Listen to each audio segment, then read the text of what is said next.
या व्हिडिओमध्ये आपण उभयनवी अव्ययाचा जो काही दुसरा मुख्य प्रकार आहे गौणत्व सूचक उभयनवी अव्यय तो पाहणार आहोत आणि त्याचे सर्व उपप्रकार पाहणार आहोत। मागच्या व्हिडिओमध्ये आपण प्रधानत्व सूचक उभयनवी अव्यय कशाला म्हणायचं ते पाहिलं होतं आणि त्याचे उपप्रकार पाहिले होते। तर ठीक आहे, आपण व्हिडिओला सुरुवात करूया। तर उभयनवी अव्ययाचा दुसरा जो काही मुख्य प्रकार आहे तो आहे गौणत्व सूचक उभयनवी अव्यय। तर मित्रांनो, गौणत्व सूचक उभयनवी अव्यय कशाला म्हणायचं? ज्या उभयनवी अव्ययाने जोडलेली वाक्ये ही मिश्र वाक्य बनतात त्यांना आपण गौणत्व सूचक उभयनवी अव्यय असं म्हणत असतो।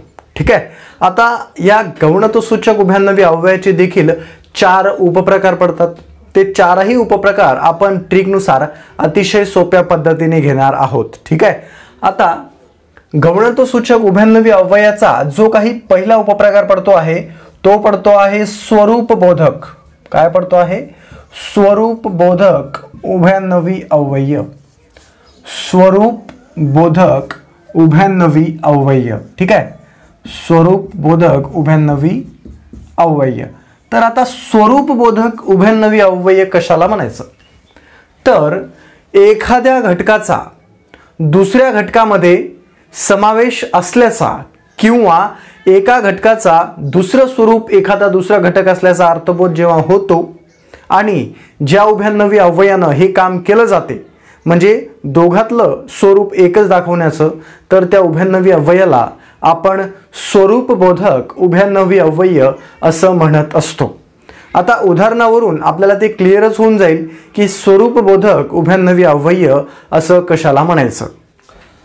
आता याचं पहिलं उदाहरण आपण इथे पाहून घेऊया। पहिलं उदाहरण पहा, 1 किलोमीटर म्हणजे 1000 मीटर। ठीक आहे, आता इथे समजून घ्या फक्त। आता काय सांगितलेलं आहे? 1 किलोमीटर। ठीक आहे, आता हा जो काही 1 किलोमीटर आहे, 1 किलोमीटर आहे, तर या 1 किलोमीटर म्हणजे 1000 मीटर आपल्याला असं सांगितलेलं आहे। किती मीटर? 1000 मीटर असं आपल्याला सांगितलेलं आहे। म्हणजे इथं केलं काय मित्रांनो? या 1 किलोमीटरचं 1000 मीटरमध्ये रूपांतर केलेलं आहे, म्हणजे त्याचं दुसरं रूप दाखवलेलं आहे। सोप्यात सोपं जर तुम्हाला सांगायचं झालं तर असं सांगणार मी की 1 किलोमीटर म्हणजे 1000 मीटर, म्हणजे 1 किलोमीटरचं 1000 मीटर मध्ये एक स्वरूप दाखवलेलं आहे, म्हणजेच 1 किलोमीटरचं दुसरं रूप 1000 मीटर दाखवलेलं आहे। यालाच आपण स्वरूप बोधक उभयनवी अव्यय असं म्हणतो। म्हणजेच काय? एक प्रमाण दुसऱ्या स्वरूपामध्ये लिहिणं आणि हे लिहिण्याचं काम, दाखवण्याचं काम जो उभयनवी अव्यय करतो त्या उभयनवी अव्ययाला आपण स्वरूप बोधक उभयनवी अव्यय असं म्हणतो। जसं 1 किलोमीटर, जसं आता हे 1 किलोमीटर आहे, फक्त 1 किलोमीटर, याचं रूपांतर, याचं दुसरं स्वरूप काय सांगितलेलं आहे? 1000 मीटर। 1000 मीटर म्हणजेच 1 किलोमीटर, म्हणजे 1 किलोमीटरचं स्वरूप काय दाखवलेलं आहे? 1000 मीटर मध्ये दाखवलेलं आहे। पण हे दाखवण्याचं काम केलं कोण? म्हणजे या शब्दाने केलेलं आहे। कोण केलेलं आहे? म्हणजे या शब्दाने केलेलं आहे। 1 किलोमीटर पहिला वाक्य, 1000 मीटर दुसरं वाक्य, पण या दोन्ही घटकामध्ये स्वरूप दाखवण्याचं काम कोण केलेलं आहे? या म्हणजे या शब्दाने केलेलं आहे। मग म्हणजे या वाक्यातलं काय झालेला? उभयनवी अव्यय। पण या उभयनवी अव्ययानं आपल्याला 2 घटकातला काय स्पष्ट केला? स्वरूप स्पष्ट केला, म्हणून आपण यांना स्वरूप बोधक उभयनवी अव्यय असं म्हणू। ठीक आहे, 2 नंबरचं वाक्य पहा, संभाजी म्हणून शिवाजीस एक पुत्र होता। संभाजी म्हणून शिवाजीस एक पुत्र होता। ठीक आहे, म्हणजे इथे पहा, हा जो काही संभाजी आहे तर संभाजीचं स्वरूप शिवाजी महाराजांच्या पुत्रामध्ये दाखवलेलं आहे, म्हणजे दोघांचं स्वरूप एकच दाखवलेलं आहे। शिवाजी महाराजांचा पुत्र आणि संभाजी हे एकच आहेत, म्हणजे दोघांचं स्वरूप एकच नावाने दाखवलेलं आहे आणि हे दाखवण्याचं काम कोणत्या शब्दाने केलेलं आहे? म्हणून या शब्दाने केलेलं आहे, म्हणून आपण म्हणू या वाक्यातलं स्वरूप बोधक उभयनवी अव्यय होईल। ठीक आहे, आणि साधारणतः हे दोनही वाक्य मिश्र वाक्य आहेत, कारण उभयनवी अव्ययामध्ये जो काही गौणत्व सूचक उभयनवी अव्यय असतो तर त्यामधले जे काही वाक्य असतात ते मिश्र वाक्य असतात। जसं तिसरं वाक्य पाहूया आपण इथे, गुरुजी म्हणाले की पृथ्वी गोल आहे। गुरुजी म्हणाले की पृथ्वी गोल आहे। आता यामध्ये की या शब्दानं आपल्याला उभयनवी अव्ययाचं काम केलेलं आहे। आणि इथे पहा गुरुजी म्हणाले हे वाक्य थांबलं नाही, समोर आहे. म्हणजे पहिल्या वाक्याचा अर्थ दुसऱ्या वाक्यात सांगितलाय. म्हणजे पहिलं वाक्य दुसऱ्या वाक्यावर अवलंबून आहे. अशी कंडिशन जेव्हा असते तर तेव्हा त्या वाक्याला आपण मिश्र वाक्य असं म्हणतो.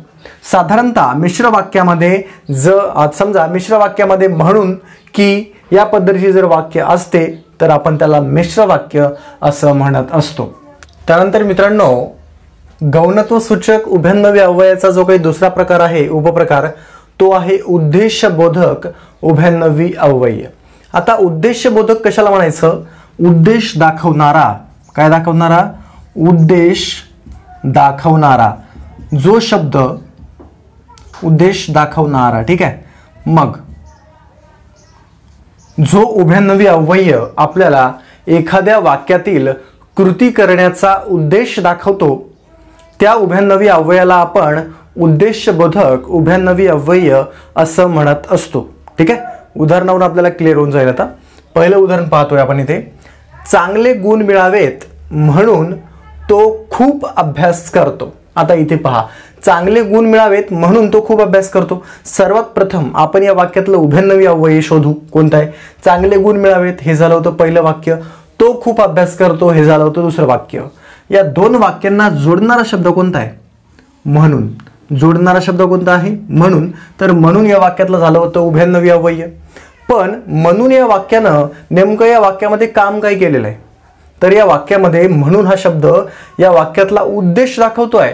चांगले गुण मिळावेत म्हणून तो खूप अभ्यास करतो. त्याचा खूप अभ्यास करण्याचा उद्देश काय आहे? चांगले गुण मिळवणे.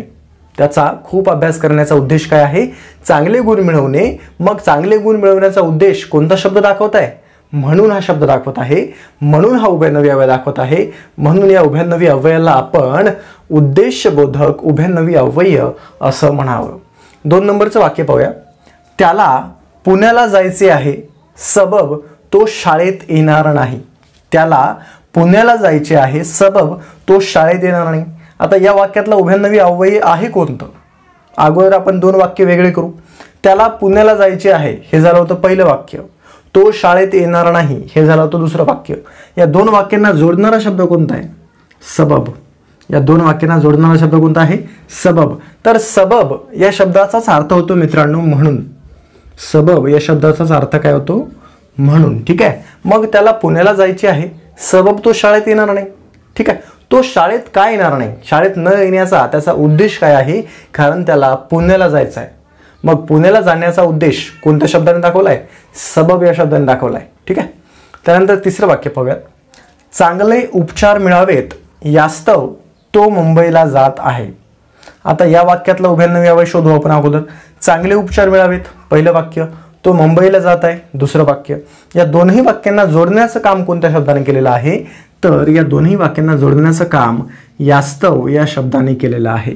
आणि मित्रांनो, यास्तव आणि सबब या दोन्ही शब्दांचा अर्थ म्हणून असा होतो. जसं चांगले उपचार मिळावेत म्हणून तो मुंबईला जात आहे. म्हणजे यास्तवचा इथे अर्थ काय आहे? म्हणून. ठीक आहे. आता यास्तव हा शब्द या वाक्यातला काय दाखवतो पहा. चांगले उपचार मिळावेत यास्तव तो मुंबईला जाते. त्याचा मुंबईला जाण्याचा उद्देश काय आहे? त्याचा मुंबईला जाण्याचा उद्देश काय आहे? त्याला चांगला उपचार मिळावं. पण चांगलं उपचार मिळावेत हे दाखवलं कोणत्या शब्दाने? यास्तव या शब्दाने. मग यास्तव या वाक्यातला दाखवतो आहे एक उद्देश. म्हणून यास्तव हा उभयन्नवी अव्यय उद्देशबोधक उभयन्नवी अव्यय असं होणार. त्यानंतर इथं आपण चौथं वाक्य पाहूया. पैसे मिळावेत म्हणून तो काम करतो. या वाक्यातलं उभयन्नवी अव्यय शोधा. पैसे मिळावेत पहिलं वाक्य, तो काम करतो दुसरं वाक्य. 2 वाक्यांना जोडण्याचं काम कोणत्या शब्दाने केलेलं आहे? म्हणून या शब्दाने केलेलं आहे. ठीक आहे. मग म्हणून या वाक्यातलं काय झालेलं? उभयन्नवी अव्यय. पण म्हणून या शब्दाने आपल्याला या वाक्यातलं काय दाखवण्याचं काम केलेलं आहे? तर उद्देश दाखवण्याचं काम केलेलं आहे. कारण तो काम का करतोय? कारण त्याचा उद्देश आहे पैसे मिळवणं. मग उद्देश कोणत्या शब्दाने दाखवलाय? म्हणून या शब्दाने दाखवलाय. म्हणून या शब्दाला आपण उद्देशबोधक उभयन्नवी अव्यय असं म्हणत असतो. या पद्धतीने आपल्याला समजू शकतो. जसं पहिलं उदाहरण पाहूया. जर अभ्यास केला तर पास होशील. जर अभ्यास केला तर पास होशील. तर या वाक्यामध्ये मित्रांनो जर आणि तर हे बघ, जर आणि तर या दोन शब्दांनी आपल्याला काय दाखवण्याचा अर्थबोध केलेला आहे? संकेत दाखवल्याचा अर्थबोध केला आहे. म्हणून यांना आपण संकेत बोधक उभयनवी अव्यय असं म्हणू शकतो. दुसरं वाक्य पाहूया. पास झालो की पेढे वाटीन. पास झालो की पेढे वाटीन या वाक्यातलं उभयनवी अव्यय कोणतं झालं होतं? की. पहिलं वाक्य झालं होतं पास झालो, दुसरं वाक्य होतं पेढे वाटीन. म्हणजे भविष्यात घडणाऱ्या घटनेचा संकेत दाखवण्याचं काम जो उभयनवी अव्यय करतो त्या उभयनवी अव्ययाला आपण संकेत बोधक उभयनवी अव्यय असं म्हणतो. कारण पास झालो की पेढे वाटीन भविष्यात घडणाऱ्या घटनेचा संकेत आताच दिलाय. जर पास झालो तर पेढे वाटीन. ठीक आहे. मग की या वाक्यातलं काय झालेलं? संकेत बोधक उभयनवी अव्यय. 3 नंबरचं वाक्य पाहूया. तू इशारा केला की मी येईन. आता या वाक्यातलं उभयनवी अव्यय कोणतं झालेलं? की हे उभयनवी अव्यय झालं. कारण पहिलं वाक्य कोणतं होतं? तू इशारा केला हे झालं होतं पहिलं वाक्य. मी येईन हे झालं होतं दुसरं वाक्य. मग दोन वाक्यांना जोडणारा उभयनवी अव्यय की आहे. पण की या वाक्याने आपल्याला भविष्यात घडणारी घटना कशी घडेल याचा संकेत अगोदरच देण्याचं काम केलं. म्हणून की या उभयनवी अव्ययाला आपण संकेत बोधक उभयनवी अव्यय असं म्हणू शकतो. मित्रांनो, त्यानंतर गौणत्वसूचक उभयनवी अव्ययाचा चौथा आणि शेवटचा प्रकार आहे कारणबोधक. तर कारणबोधक उभयनवी अव्यय कशाला म्हणतात?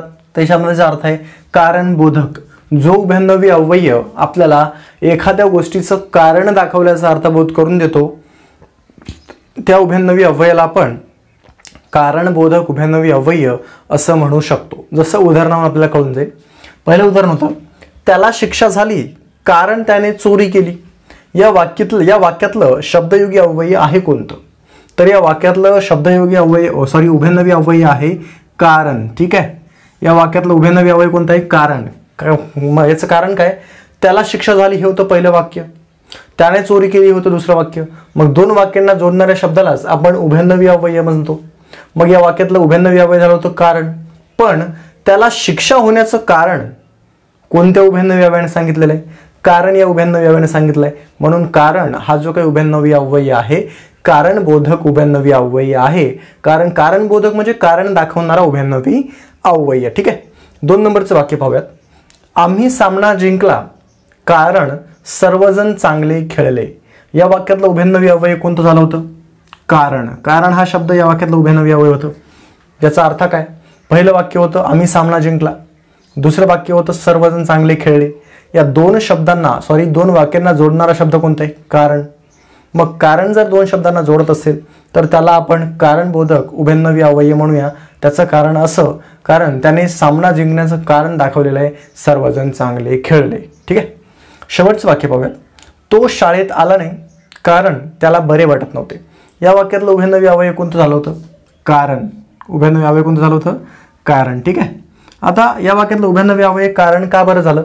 कारण दोन वाक्यांना त्यांना जोडल्याचं काम केलेलं आहे. पहिलं वाक्य होतं तो शाळेत आला नाही, दुसरं वाक्य होतं त्याला बरे वाटत नव्हते. मग दोन वाक्यांना जोडणारा शब्द कोणता आहे? कारण. म्हणून त्याला आपण उभयनवी अव्यय म्हणूया. पण याला कारणबोधक उभयनवी अव्यय का म्हणायचं? कारण त्याचं शाळेत न आल्याचं कारण कोणत्या शब्दाने दाखवलंय? कारण या शब्दाने दाखवलंय कारण त्याला बरं वाटत नव्हतं.